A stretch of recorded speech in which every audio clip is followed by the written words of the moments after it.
और तीसरा आता है आपका इलेक्ट्रोलाइसिस या इलेक्ट्रोकेमिकल मेथड।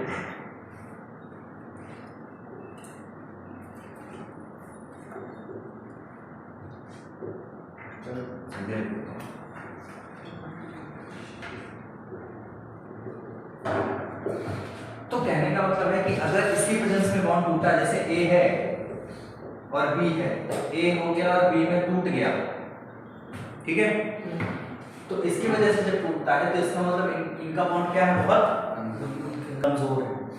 एग्जांपल दूं, ओजोन, ओजोन नाम सुना है? Yes yes. ओजोन O3, ये लाइट के प्रेजेंस में क्या हो जाते हैं, टूट जाता है।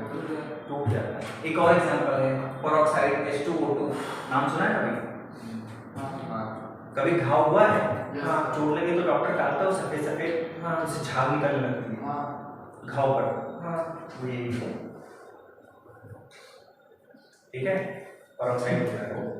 और ये H2O2 होता है, इसका बॉन्ड इतना वीक होता है कि लाइट के प्रेजेंस में टूट जाता है। तो इसका मतलब बॉन्ड क्या है, bond is weak, bond is comparatively week.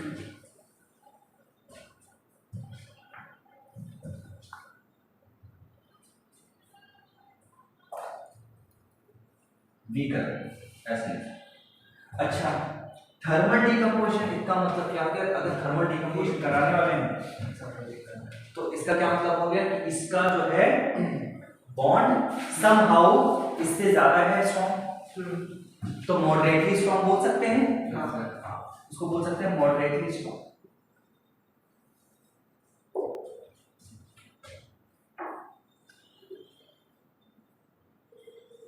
Moderately, ऐसे ये सब जनरलाइज बातें करो, लिखा नहीं होता। और तीसरी बात आती है कि इलेक्ट्रोड, इसमें सबसे ज्यादा स्ट्रॉन्ग बॉन्ड तोड़ा जाता है। जैसे मैं बोलूं, हाँ, सोडियम क्लोराइड नाम सुना है? क्या होता है? नमक। नमक की सबसे बड़ी खान कहाँ है? माइन, समुद्र, तो कुछ यही नहीं पता, जो नमक होता है, सॉल्ट होता है, ये सी से मिलने के इसकी माइंस भी होती है। सी से तो मिलता ही हमें, इसकी बड़ी बड़ी माइंस होती है, जिससे खोदा जाता है, जैसे सोना चांदी निकालते हैं खोद के, कोयला वगैरह, वैसे की बड़ी बड़ी माइंस होती है, खदानें होती हैं इसकी, वहां से खोदा जाता है, ठीक है, टुकड़ों टुकड़ों में। और टुकड़ा तुम लोग खाया भी, तुम लोगों ने खूब खाया जो खदान से, रॉक सॉल्ट, इसलिए खुदाई से निकलता है, इसलिए उसको बोलते हैं rock salt. Rock salt Khan में मिलता है, उसकी खुदाई होती है। अपने यहाँ राजस्थान में है और कई जगह है, लेकिन अपने एशिया की सबसे बड़ी खदान कहाँ है? चार ऑप्शन दूं? पहला ऑप्शन चीन, दूसरा ऑप्शन इंडिया, तीसरा ऑप्शन अफगानिस्तान, चौथा पाकिस्तान।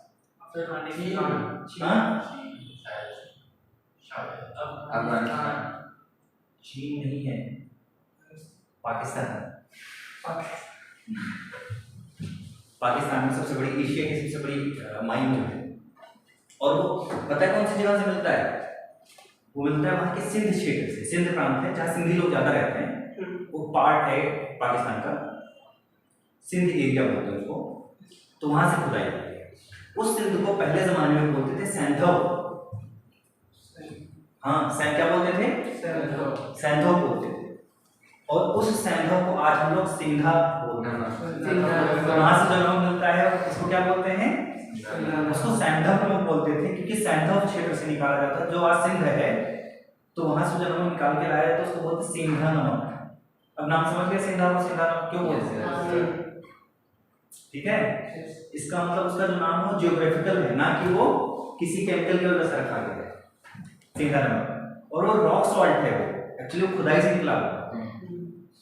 और फास्ट में इसलिए खाया जाता है क्योंकि फास्ट में हमेशा नेचुरल चीजें खाई जाती है ना, इस वजह से उसको खाया जाता है। और उसमें एक रीजन और होता है, उसमें मिनरल्स होते हैं, मैग्नीशियम वगैरह भी होता है। जो आप नमक खाते हो उसमें सिर्फ सोडियम क्लोराइड है, सिर्फ दो ही मिनरल मिल रहा है, बट उसमें कई सारे मिनरल्स होते हैं, पोटेशियम, मैग्नीशियम, कई सारे मिनरल्स होते हैं। इसलिए जब हम फास्ट होते हैं तो हमारे बॉडी में मिनरल्स की कमी नहीं हो पाती अगर हम खा लें तो। अदरवाइज नहीं खा लो तो हम कुछ फास्ट है पूरा दिन खाएंगे नहीं तो मिनरल कम हो सकते हैं। समझ गए? तो ये रीजन है। अब बात क्लियर हो गई? क्यों खाते हैं सिंधानॉल? सिंधानॉल का नाम क्या है? रॉक सॉल्ट है। सबसे फेवरेट माइन कहाँ है? पाकिस्तान में। कोई सोच भी नहीं सकता। ओलंपियाड का क्वेश्चन है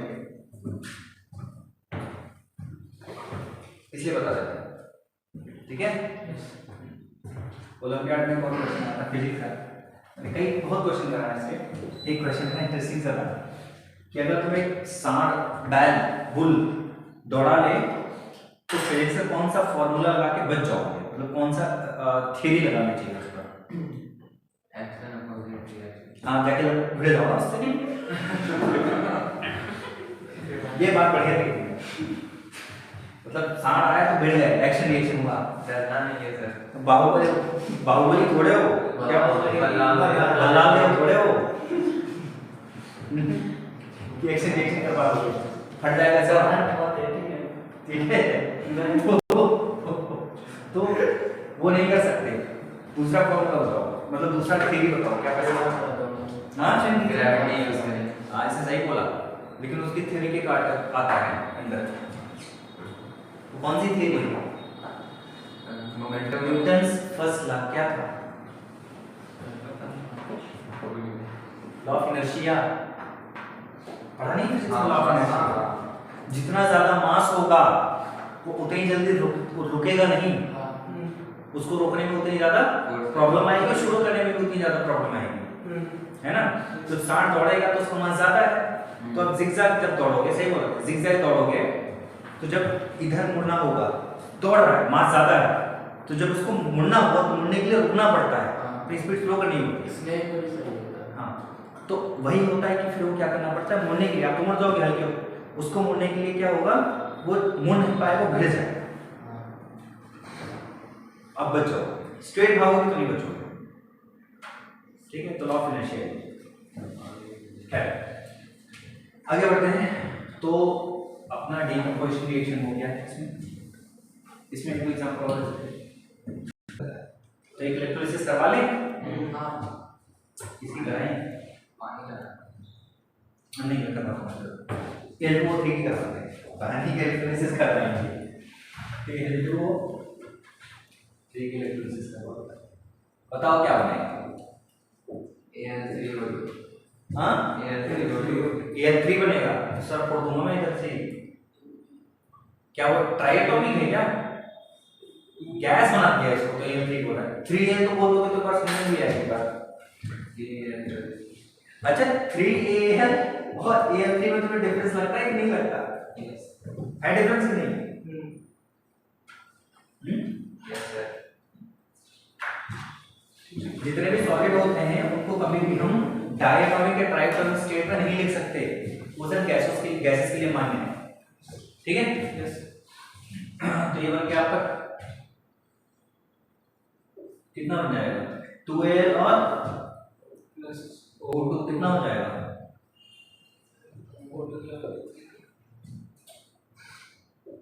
हो गया, सही है?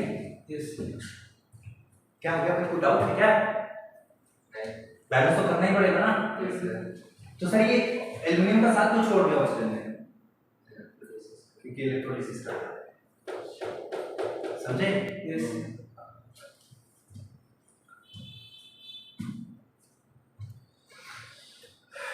मां 2Al नहीं हो सकता था? हाँ, सॉरी 3Al। 3Al क्यों होता है यार? यहाँ पे एल्युमिनियम कितना है? 2। तो हम यहाँ पर 2 था ना, और ऑक्सीजन कितना था? 3। तो हम इसको ऐसे भी कर सकते थे, ऐसे कर सकता था। अगर मैं यहाँ 2 ही लिखता, इसको कितना लिख देता? 1/2 लिख देता ना। नहीं, 1/2 नहीं होगा, 3/2 है। सॉरी, 3/2 कर देता तो एक ही बात तो थी, है ना? एल्युमिनियम को 3 क्यों लिख सकते हैं जब यहाँ 2 ही एल्युमिनियम है? तुम वैलेंसी को उसके सामने लिखना चाह रहे थे, वो नहीं सही है। इसमें पहले गलती करती है। हाँ, तो लिख लो टाइप ऑफ, लिख लो, मैं लिखवा देता हूँ टाइप ऑफ डिकम्पोजिशन। यार बहुत सिंपल सा है, इसको कॉम्प्लिकेट बिल्कुल नहीं करेंगे, बहुत ही सिंपल भाषा में समझेंगे। सुनो, अगर हम पहले बात करेंगे फोटोकेमिकल, तो फोटोकेमिकल की डेफिनेशन क्या होगी? इन प्रेजेंस ऑफ लाइट, ठीक है, जिसको रिप्रेजेंट करते हैं हम, रिप्रेजेंटेशन बहुत जरूरी याद रखना, जिसको ऐसे रिप्रेजेंट करते हैं एच न्यू। पहली बार देखा है यू या वी, हां इसको न्यू बोलते हैं, न्यू, म्यू ये है, म्यू ये है, नाम सोचो, इसको बोलते हैं क्या? एन यू, न्यू, है ना, या एन ई डब्ल्यू ऐसे आता है, क्या है? न्यू, म्यू ये है, ठीक है। H new, sir H new क्या है? ये एनर्जी होती है, लाइट की एनर्जी को बताता है, समझे? तो कहीं कहीं अगर लाइट ना लिखा रहा है, नहीं लिखा है, उसकी जगह एच न्यू लिखा है, तो तुम क्या समझोगे? लाइट एनर्जी, लाइट की एनर्जी तो तोड़ेगी उस मॉल को।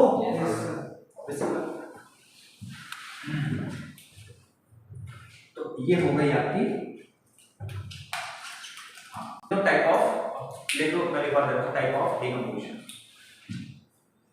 यार बहुत सिंपल सा है, इसको कॉम्प्लिकेट बिल्कुल नहीं करेंगे, बहुत ही सिंपल भाषा में समझेंगे। सुनो, अगर हम पहले बात करेंगे फोटोकेमिकल, तो फोटोकेमिकल की डेफिनेशन क्या होगी? इन प्रेजेंस ऑफ लाइट, ठीक है, जिसको रिप्रेजेंट करते हैं हम, रिप्रेजेंटेशन बहुत जरूरी याद रखना, जिसको ऐसे रिप्रेजेंट करते हैं एच न्यू।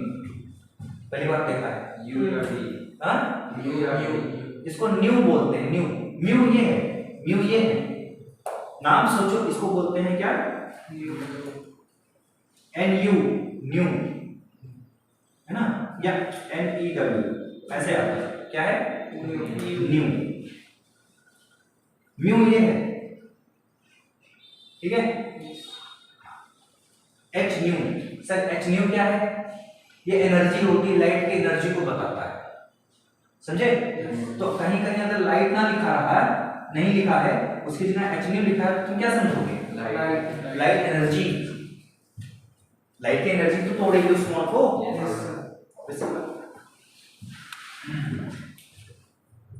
तो ये हो गई आपकी एक ही सीरियल ले लो,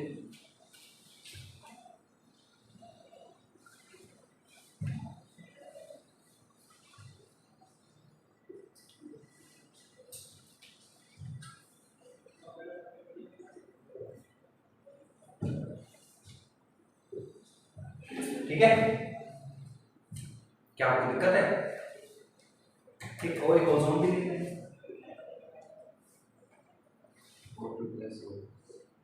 O2 प्लस O। अब इसका मतलब भी समझाता हूं मैं। H2O को भी लिख सकते हो, H2O प्लस होता है, ये जो होता है, ये ऑक्सीजन, ये बहुत ही रिएक्टिव ऑक्सीजन होता है, और ये ऑक्सीजन हमेशा ऑक्सीडेशन करता है। ऑक्सीडेशन अभी मैं जब पढ़ाऊंगा तो समझाऊंगा अच्छे से। ये क्या करता है? ऑक्सीडेशन का काम करता है, और ये ब्लीचिंग का भी काम करता है। कभी घर में ब्लीचिंग का नाम, ब्लीचिंग सुना है? ब्लीचिंग पाउडर नहीं बोल रहा हूँ, ब्लीचिंग, हाँ, कपड़ों की ब्लीचिंग करवाते हैं लोग, बालों की ब्लीचिंग करवाते हैं, चेहरे की ब्लीच करवाते हैं, ब्लीच करा हुआ रखे, ओजोन की ब्लीच करवाते हैं, हाँ ओजोन लिखा रहता है उसको, आजकल जो ब्लीच आता है ना उस पे लिखा रहता है ओजोन, यही होता है, यही करता है। तो ये ऑक्सीजन किसी काम का नहीं रहता ब्लीचिंग के लिए। ब्लीचिंग होती है क्या? ऑक्सीडेशन होता है, और क्या, कलर चेंज कर देता है ऑक्सीडेशन की वजह से। तो ये वाला ऑक्सीजन करता है, ये वाला, ये रिएक्शन, ये ऑक्सीजन एक्टिव या रिएक्टिव ऑक्सीजन नहीं है, इसको किसी से बॉन्ड नहीं बनाना, तो कौन सा एक्टिव है? और ये, तो कौन ऑक्सीडेशन कॉज करता है? सिंगल वाला, ठीक है। इसको बोलते हैं, इसका नाम होता है नेसेंट ऑक्सीजन। कौन सा? नेसेंट ऑक्सीजन नाम है इसका।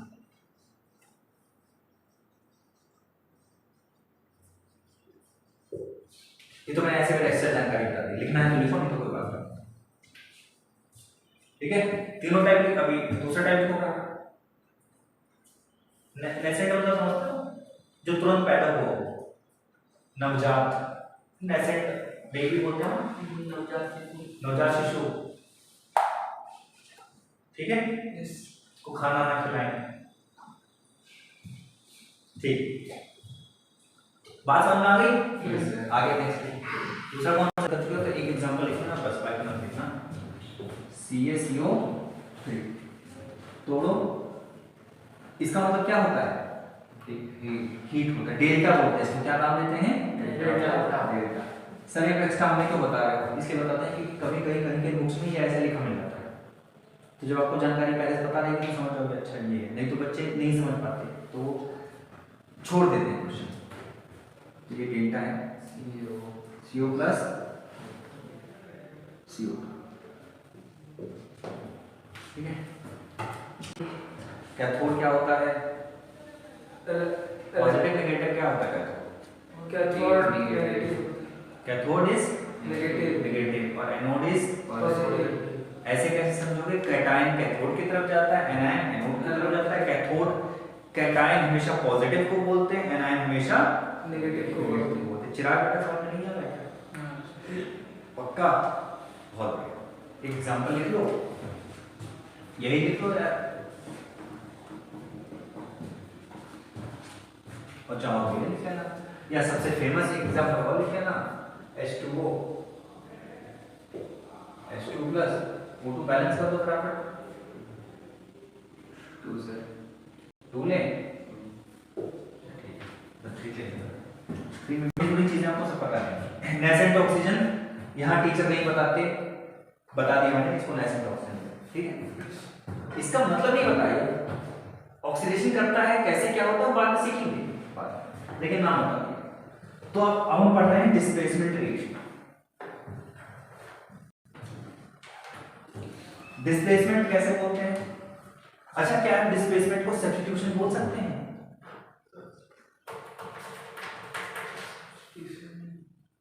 हाँ काफी हद तक बोल सकते हैं, सब्स्टिट्यूट करना, देखो कैसे, डिस्प्लेसमेंट रिएक्शन,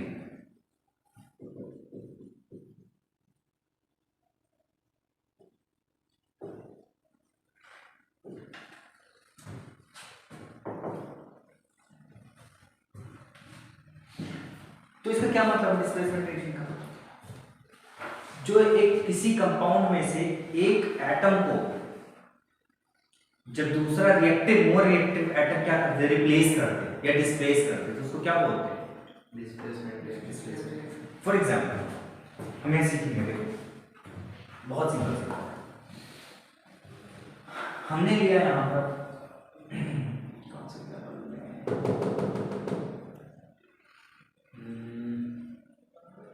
तूने शुरू क्लास में पढ़ा होगा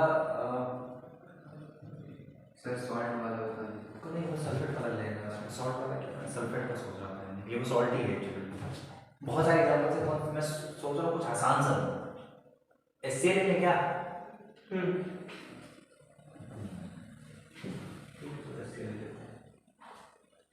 या तुम लोगों ने पढ़ते होगे, यहाँ पर ये पढ़ते होगे Na प्लस H2SO, ये पढ़ा है नहीं पढ़ा है, ये तो 8वें पढ़ा है, ठीक है छोड़ो नहीं पढ़ा, Na है सोडियम, मेटल है, हाइड्रोजन है, ठीक है,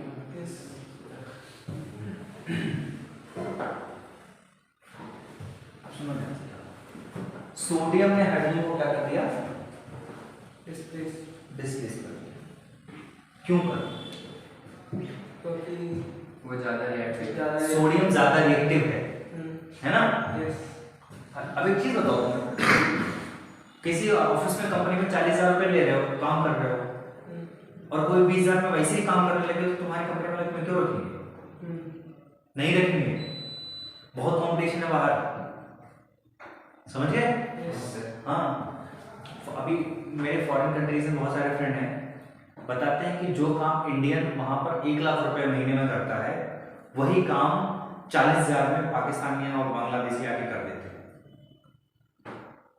बड़े बेईमान होते हैं लेकिन कर देते हैं, बहुत लोग जो जानते हैं कि अच्छा विमान है इसको नहीं रखते, लेकिन मैक्सिमम लोग क्या करते हैं उनको रख लेंगे, रिप्लेस कर देंगे, हमारा 7.5 तो बच रहा है। तो ये होता है। तो ये सोडियम ज्यादा रिएक्टिव है, किससे ज्यादा रिएक्टिव है? हाइड्रोजन से ज्यादा रिएक्टिव। ठीक है, तो क्या होगा कि इनको रिप्लेस कर देगा। सर यहाँ 2 हाइड्रोजन है, यहाँ सोडियम, अरे बैलेंस करना तो सबको आता है ना। और तो ये बन जाएगा Na2SO4। अब तुम्हारा क्वेश्चन ये हो सकता है, मन में डाउट आ सकता है, हाँ SO4 उसके साथ क्या होता है? नहीं, वो इसलिए जुड़ा क्योंकि ज्यादा रिएक्टिव है, अट्रैक्शन ज्यादा है। अच्छा तुम्हारा क्वेश्चन ये हो सकता है, हाँ मैं समझ गया, तुम्हारा क्वेश्चन है कि रिएक्टिव है तो क्यों है, रिएक्टिव है तो क्यों है, ये डाउट आया? एटम छोटा है। आंसर सही दो, अगर आंसर देना तो सही आंसर, सही आंसर सुनना मुझे, बोलो। सेल न्यूक्लियस से ज्यादा पास है। जो सही बताएगा उसको मैं कल चॉकलेट दूंगा, आज नहीं, आज बजट नहीं खरीद के लाना बिल्कुल भी। बताओ, तो बहुत नजदीक पहुंच गए थे लेकिन पता नहीं क्या आउटर से क्या, लेकिन चीज तो एक्सप्लेन करो, सुनो मैं बताता हूं। मेरा वो ज्यादा एक्टिव होगा जो जितनी जल्दी इलेक्ट्रॉन दे दे, है ना। यहां पर जो हाइड्रोजन है ये क्या है, इलेक्ट्रो पॉजिटिव है, इलेक्ट्रो पॉजिटिव, ये शॉर्ट फॉर्म लिखा है मैंने, इलेक्ट्रो पॉजिटिव। और ये पूरा पोर्शन क्या है, इलेक्ट्रोनेगेटिव है ना। हाँ सर समझ में नहीं, इसका स्ट्रक्चर बना सकते हो, मैं स्ट्रक्चर बनाऊं तो समझ लोगे। हाँ ये सल्फर है, अभी तुम्हें बॉन्ड वगैरह नहीं, जब केमिकल बॉन्डिंग कराऊंगा तो समझाऊंगा ये सारे बॉन्ड्स वगैरह। इस ऑक्सीजन, ये ऑक्सीजन इलेक्ट्रोनेगेटिव है, हाइड्रोजन के कंपैरिजन में नहीं। मैंने बताया था इलेक्ट्रोनेगेटिव कैसे देखते हैं, हाँ सबको बता रखा है ना मैंने। तो अब ये ऑक्सीजन, अब यहाँ से हाइड्रोजन जुड़ा हुआ है, इस ऑक्सीजन ने इस हाइड्रोजन से इलेक्ट्रॉन लिए हुए, खींचे हुए है ना। अब हाइड्रोजन का साइज छोटा होता है क्योंकि उसके पास एक ही इलेक्ट्रॉन होता है, क्योंकि एटॉमिक नंबर 1 है। तो क्या है कि इसका जो आउटर एक ही शेल होता है, तो जो इलेक्ट्रॉन होता है वो न्यूक्लियस के पास होता है, इसलिए न्यूक्लियस उस इलेक्ट्रॉन को अपनी तरफ खींचे रहता है, जल्दी ऑक्सीजन को देने नहीं देता। समझे नहीं समझे? नहीं समझे। Yes sir. बट सोडियम का साइज बहुत बड़ा है, बड़ा है, हाँ, और उसके इलेक्ट्रॉन बहुत आराम से क्या हो जाएंगे, है ना। अरे एक आदमी के 50 बच्चे हैं, कितना वो संभालेगा? एक आदमी का एक ही बेटा है तो सीने से लगा के रखेगा, है ना। छींक आ गई तो डॉक्टर के पास लेके भागेगा, हैं? समझ लो, अभी 50 बच्चे हैं किसी के, ठीक है, बीमार है, अब बेटा गोली खाओ सही हो जाएगा, तो टेंशन थोड़ा कम केयर करते हैं। एग्जाम्पल बहुत टेरिबल खराब एग्जाम्पल, तो ठीक है, समझ सकते हो, समझते हैं मतलब। तो हाइड्रोजन जल्दी, ये ज्यादा इलेक्ट्रोनेगेटिव है, कम इलेक्ट्रोनेगेटिव है, ठीक है, मतलब इलेक्ट्रो पॉजिटिव है, लेकिन ये इससे इलेक्ट्रॉन ले रहा है, और इससे ये इलेक्ट्रॉन ले रहा है। बट जैसे सोडियम आया तो सोडियम क्या हो गया, सोडियम ने इसको क्या कर दिया, सोडियम आया और इसको तुरंत अपने इलेक्ट्रॉन दे दिया, इसने इसको भगा दिया, चलो तुम निकल लो क्योंकि तुम्हारी हमें जरूरत है नहीं, तुम इलेक्ट्रॉन देने में बड़ी आनाकानी कर रहे थे, हमें सोडियम बहुत आसानी से इलेक्ट्रॉन दे रहा है। क्यों आसानी से इलेक्ट्रॉन दे रहा है? क्योंकि उसका साइज बड़ा है और उसका न्यूक्लियस उसके आउटर शेल से बहुत दूर है। नहीं समझ पाता है? ये समझो, बस इतना समझ लो कि सोडियम बहुत रिएक्टिव है, किससे? हाइड्रोजन से। और उसकी मैं सीरीज लिखवा दूंगा, ट्रिक भी बता दूंगा उसको, अभी दिमाग में आया तो बड़ा, ठीक है। Hydrogen, sodium is more reactive then hydrogen, तो ये इसको क्या कर देता है, रिप्लेस कर देता है, ये स्ट्रक्चर है, ठीक है। तो जो मैं यहाँ Na2 लिखा है, तो बहुत बच्चों के दिमाग में रहता है सर Na2 कैसे लिखवा दिया आपने, आपने बोला था कि Na2 नहीं लिखते, है ना। तो वो स्ट्रक्चर ऐसा है, यहाँ नहीं लगेगा, एक यहाँ लगेगा और एक यहाँ लगेगा। कौन सा? नहीं, तो हो जाएगा Na2SO4 एक SO4 है तो 2 आगे लगा देंगे तो बहुत गड़बड़ हो जाएगा, ब्लंडर कर दोगे तुम।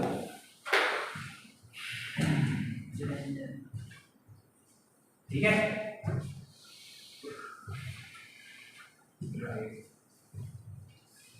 ठीक है। अब ये आपको क्या हो गए, तो हाइड्रोजन भाई साहब क्या हो गए, इसके लिए बड़े बेआबरू होके तरह पूछे से आने चाहिए। बेआबरू मतलब इज्जत रही नहीं, उनको निकाल दिया गया, अभी घूम रहे बेचारे, वॉन्डरिंग फ्री हो गए, बेइज्जत कर।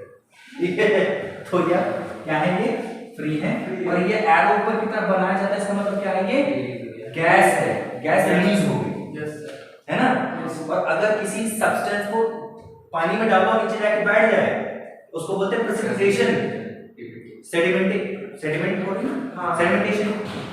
नीचे जाके बैठ जाए तो उसको प्रेसिपिटेशन बोलते हैं। तो उसको ऐसे एरो से दिखाते हैं, नीचे की तरफ ऐसे, समझ गए। तो ये भी छोटी छोटी चीजें, छोटी मतलब मोटी बातें। फ्रॉम शक्तिमान इटसेल्फ 1999, पता नहीं कब है, भूल भी गए बात। ये हिट स्पेस पे, तो मैं एक दो एग्जांपल दे रहा हूँ, जरा बनाइए बताओ।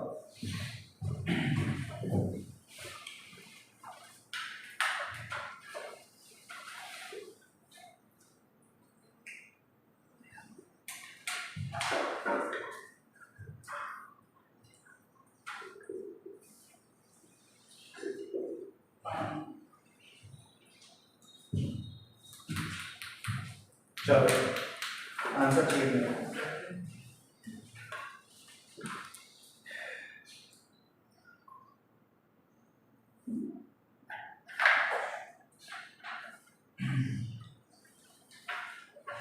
अच्छा, इसकी डेफिनेशन लिखोगे, डिफाइन है? हाँ, डेफिनेशन लिखोगे, लिखो। अभी बना देते हैं। अच्छा बना लो, चलो चलो।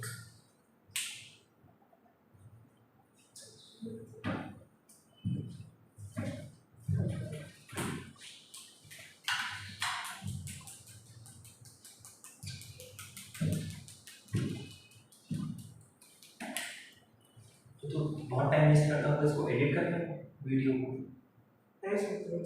कट करके लगा देते हैं।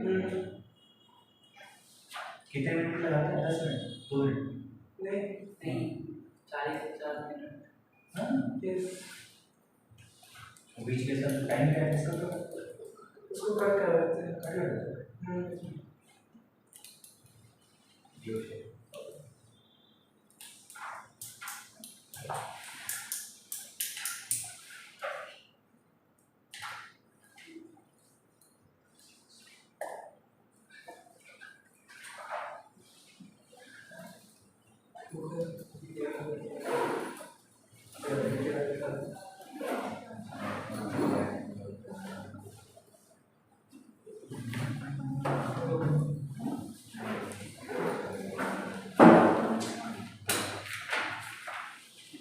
क्या आंसर है, CuSO4 ऊपर वाले का और नीचे CuSO4 प्लस है CuSO4 प्लस Zn तुमने यहाँ क्या बनाया, Zn plus Cu Zn plus CuSO4 यहाँ मतलब ऐसे ही रहेगा क्या। अच्छा तुम कह रहे हो, एक मिनट, ये कह रहा है अपना दिमाग लगाओ, दूसरे के दिमाग को कॉपी मत करो। क्या तुम बताओ क्या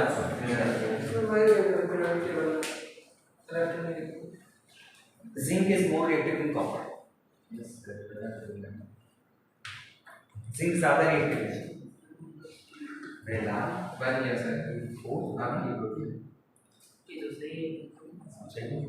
एक ऑक्सीजन को लिखिए, सर सही है Zn+4 प्लस Cu तो ये क्या बनेगा, ये गलत था, ये बनेगा आपका Zn और यहाँ क्या बनेगा, क्या मतलब रिएक्शन नहीं होगी, रिएक्शन कहाँ होगी, रिएक्शन थोड़े करेगा इससे। तुम्हारे यहाँ कोई नौकर 10,000 का काम कर रहा हो सालों से और दूसरा आके बोला कि हम 1 लाख लेंगे, रखना हो रखो नहीं तो रहने दो, तो तुम क्या बोलोगे? बोला रहने दो, निकल ले तो भाई सोच रही तो वही वाली सिचुएशन है। अरे ये कम रिएक्टिव है, ये ज्यादा रिएक्टिव है, तो ये जब कम रिएक्टिव है ज्यादा रिएक्टिव है तो ये इसको क्यों रिप्लेस कर पाएगा? हो सकता है इसकी भी कंडीशन है। कब है कि तुम्हारी कटपटी पे बंदूक फेर रख दिया जाए, किसी 1 लाख वाले को रख लो, 10,000 वाले को निकाल दो, तो क्या करोगे तुम? मजबूरी में उसको निकाल दो, उसको रखना पड़ेगा। तो उसको क्या काम करो कि इसको पहले बॉन्ड तोड़ दो, बॉन्ड तोड़ के जिंक हटा दो, बॉन्ड तोड़ के किसी भी तरीके से बॉन्ड तोड़ के जिंक हटा दो, ठीक है? सल्फेट बचेगा, इसको इलेक्ट्रॉन चाहिए होगा, मजबूरी में इसको रख लेगा। लेकिन इसके जिंदा रहते नहीं, जिंक के जिंदा रहते नहीं हो सकता। ये आपके रिप्लेस करते हैं, इतनी हिम्मत नहीं है, ठीक है? बात समझे? ठीक है, ये समझ लो कि क्या है। चलो छोड़ो, तो समझ गया ना ये? तो अब आगे बढ़ते हैं। तो इसकी डेफिनेशन देखो, the chemical reaction in which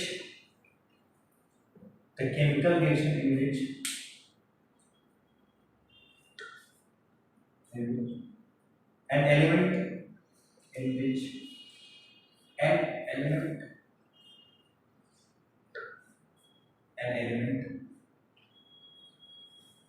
takes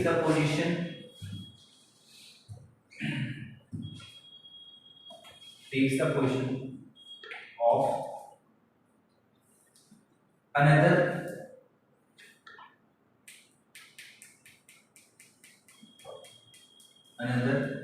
element, एक काम करना, जहां तुमने एन एलिमेंट लिखा है ना, उसको काम को 1 कर दो। कर लोगे? कर सकते हो, 1 कर लो, और 1 एलिमेंट के बीच में ये लिख लेना मोर रिएक्टिव लिख लेना। जहां एन एलिमेंट बोला है मैंने, तो वहां लिख लेना 1 एलिमेंट लिखा होगा तुमने, ब्रैकेट में लिखना मोर रिएक्टिव।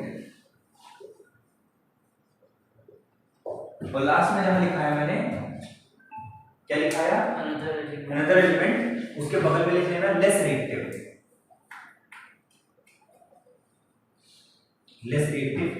Bracket close. समझे नहीं समझे? हाँ सर। ठीक है, इन्हें कंपाउंड,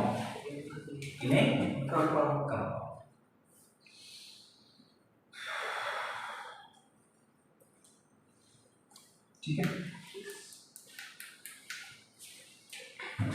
तो हमने एक एग्जांपल, एक और कॉपर क्लोराइड CuCl2 के साथ हमने ले लिया लेड,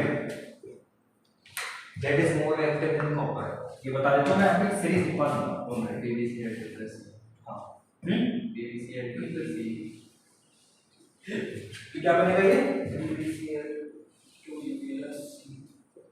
प्लस C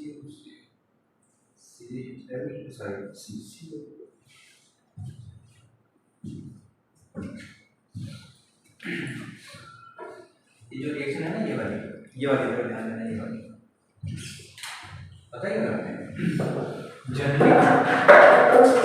अच्छा तुम सोचो कैसे रिएक्शन होती होगी? ऐसे जिंक ऐसे उठा लिया, ऐसे चक्का सा बड़ा सा, उसमें के डाल दिया, रिएक्शन हो गई? ऐसा नहीं होता। कैसे होता है? थोड़ा डालते हैं और पाउडर्ड फॉर्म में डालते हैं, पीस के। कहाँ डालते हैं? रिएक्शन बर्फ नली में, बीकर में, जहां भी रिएक्शन हो रही है। CuSO4 भी पाउडर फॉर्म में रहता है।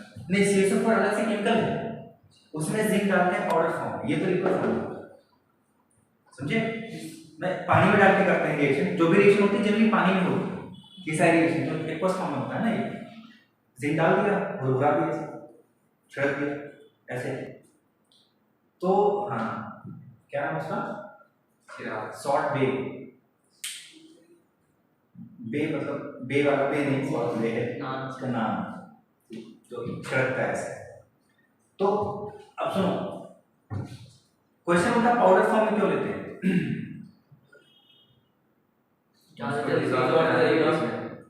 क्योंकि अगर तुम सुनो क्या करते हो कि अगर तुमने क्या कर दिया है कि नमक पानी में नमक घोलना है तो उठा के इतना बड़ा नमक जो रॉक सॉल्ट आकर डाल दो तो क्या होगा? घुलने में टाइम लेगा। और वही कूट के डालो तो जल्दी घुल जाएगा। तो आप क्या करते हो कि आप जब भी उसको पाउडर फॉर्म में लाते हो तो आप सरफेस एरिया बढ़ा देते हो। अच्छा ये है, तोड़ दें, तोड़ दिया। अब इन दोनों का कंबाइंड सरफेस एरिया अब ज्यादा है कि अब ज्यादा है? अभी ज्यादा है कि अब ज्यादा? ज्यादा हो गया। दो न्यू सरफेसेस आ गई ना, है ना? तो जैसे जैसे चीजों को तोड़ते जाओगे, बारीक करते जाओगे, उनका सरफेस एरिया क्या होता चला जाएगा? बढ़ता चला जाएगा। तो सरफेस एरिया जितना ज्यादा होगा रिएक्शन उतनी जल्दी होगा। ठीक है, यही सब रीजन होता है। तो सरफेस एरिया बढ़ाते हैं पाउडर फॉर्म में लाके। तो जिंक प्लस कॉपर सल्फेट और जिंक सल्फेट प्लस कॉपर, इसमें ढेर सारे एग्जांपल्स करने हैं हमें। एग्जांपल और लेते हैं, मैग्नीशियम ले लेते हैं। मैग्नीशियम प्लस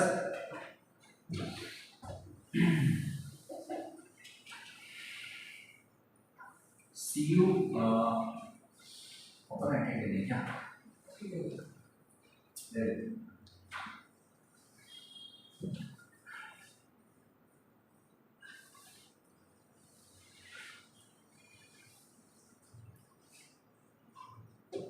चलो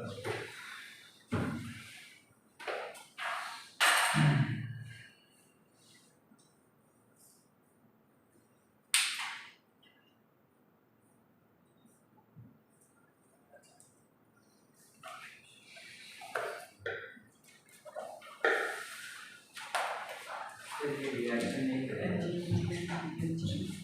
रिएक्शन नहीं करेगा। अरे तुम अरे यार सिंपल और सिंपल कर रहे हैं, छोड़ो। AgNO3 प्लस कॉपर करेंगे, दोनों करेंगे। वो पहले वाला भी करता है, ये भी करता है। Copper is more reactive then silver. अरे सिल्वर चांदी सिल्वर तो ज्यादा बढ़ा है, तो वो ज्यादा रिएक्टिव हुआ। बट मतलब उसमें ज्यादा इलेक्ट्रॉन है। किसमें? सिल्वर में। इलेक्ट्रॉन एक चीज और बताया था, थोड़ा कंफ्यूजन दूर कर दो कि इलेक्ट्रॉन ज्यादा होने से साइज बड़ा होता है, नहीं। तो हाँ तो कैसे करता है? उसमें एक इफेक्ट होता है, जेड इफेक्टिव बोलते हैं इसको। जेड इफेक्टिव नाम सुना है? रिएक्टिव सीरीज में लिखा रहता है ना। नहीं, रिएक्टिव सीरीज की बात छोड़ो। रिएक्टिव सीरीज में जिसका साइज छोटा होगा वो ज्यादा रिएक्टिव होगा। इसका ये उसकी सीरीज होती है, उसकी सीरीज भी लिखवानी है और पीरियोडिक टेबल में भी बताऊं मैं। जब लेफ्ट से राइट जाते हो तो साइज छोटा होता चला जाता है, और ऊपर से जबकि भले इलेक्ट्रॉन बढ़ रहे हैं लेकिन साइज छोटा होता है। क्यों? क्योंकि जैसे जैसे इलेक्ट्रॉन बढ़ेंगे वैसे वैसे प्रोटॉन भी तो बढ़ेंगे। और सब ऊपर से नीचे जाएंगे साइज बढ़ता रहता है हमेशा। ऊपर से नीचे जाएंगे तो साइज बढ़ेगा और बाएं से दाएं जाएंगे, बाएं से दाएं जाएंगे तो साइज घटेगा। ठीक है, तो अभी फिलहाल के लिए अभी इस पे फोकस करते हैं ना।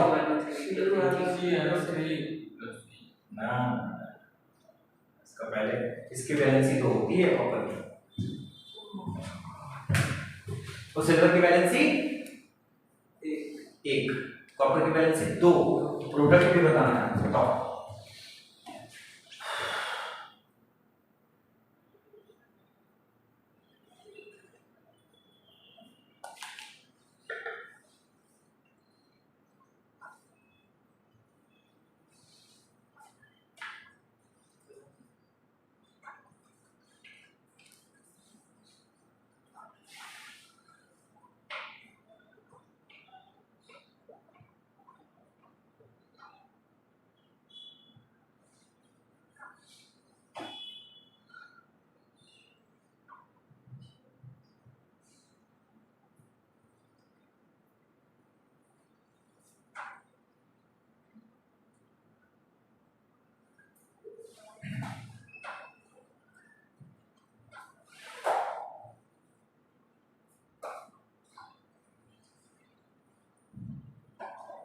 लिख लिया?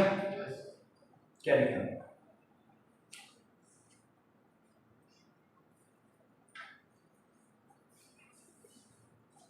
CuNO3 plus 2Ag. CuNO3 plus 2Ag. CuNO3 नहीं, NO3 की जो वैलेंसी होती है वो 1 होती है पूरे NO3 की, और कॉपर की वैलेंसी होती है 2। तो NO3 की खोपड़ी पे लिखो 1 और कॉपर की खोपड़ी पे लिखो 2, और क्रॉस क्या कर दो, क्रॉस कर दो, क्रॉस मल्टीप्लाई, तो क्या हो जाएगा? CuNO3 whole twice. CuNO3 whole twice. whole.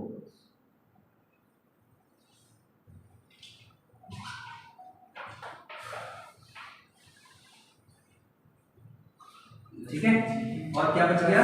Ag।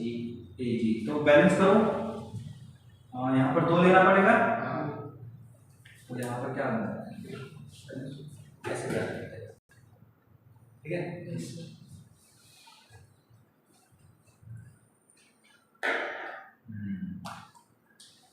अच्छा अभी तक तो हमने मेटल लिखा था, एक और भी देते हैं,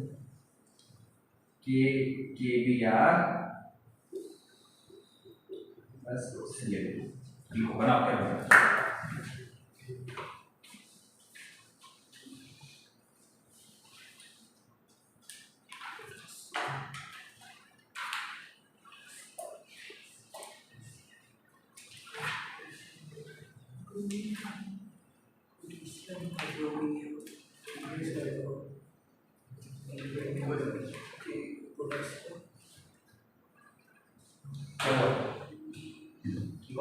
अगर लिखना चाह रहे हो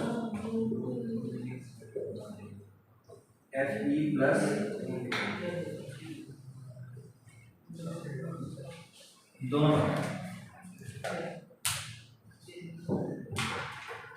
रिएक्टिव दे रहा हूँ, एक को ज्यादा रिएक्टिव दे रहा हूँ तो कम दे रहा हूँ, ऐसा नहीं मैंने उल्टा दे दिया।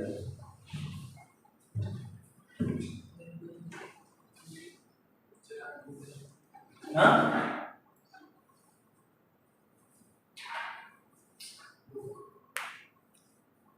कौन से चाहिए?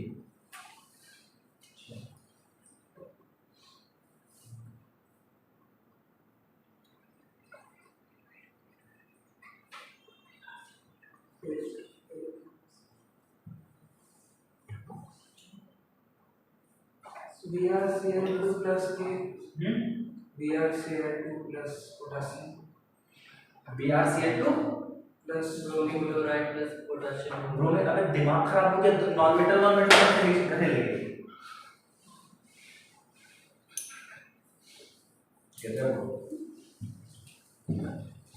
वो भी सेम हैलोजन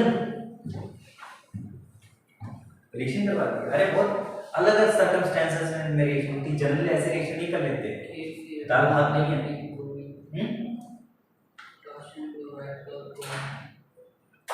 पोटेशियम क्लोराइड और सही है, बिल्कुल सही है।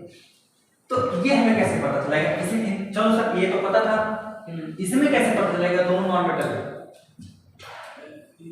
जब रिएक्टिविटी जैसे ऐसे बता देता हूँ मैं, जो ऊपर से नीचे आते हैं, याद है? फिर कब बारात आई, आंटी छोड़ दो, आंटी को खिला दो, ठीक है? बारात आई, फिर कब बारात आई, तो एक धंधा बन गया, तो बारात। तो एक चीज याद रखना, जब ऊपर से नॉन मेटल में, सुनना ध्यान से मैं जो बोलने जा रहा हूँ, अगर नॉन मेटल है, नॉन मेटल समझ रहे हो? तो नॉन मेटल में जब ऊपर से नीचे आते हैं तो साइज क्या होता है? बढ़ता है ना? और नॉन मेटल का जो साइज बढ़ता है तो इसकी रिएक्टिविटी क्या हो जाती है? कम हो जाती है। नॉन मेटल है, जितना नॉन मेटल जितना छोटा होगा उतना ज्यादा रिएक्टिव होगा, और मेटल जितना बड़ा होगा उतना ज्यादा रिएक्टिव होगा। मैं एक एग्जांपल है, अर्थ है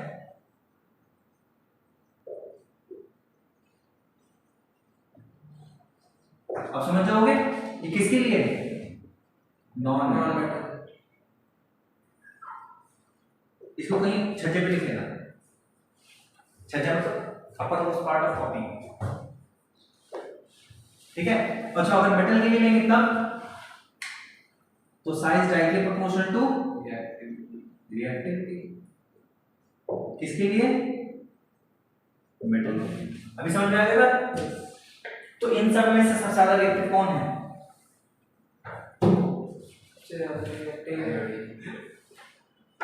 बहुत मालूम है बताने के बाद भी फ्लोरीन, और फ्लोरीन केसिंग में सबसे ज्यादा रिएक्टिव होता है और सबसे ज्यादा इलेक्ट्रोनेगेटिव होता है, ठीक है।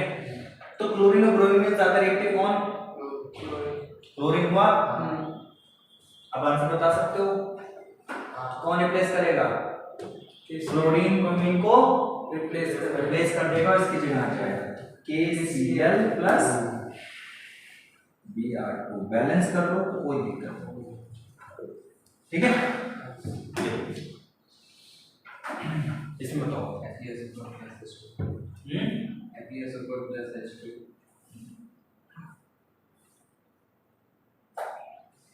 FeSO4 प्लस H2, ये ठीक है।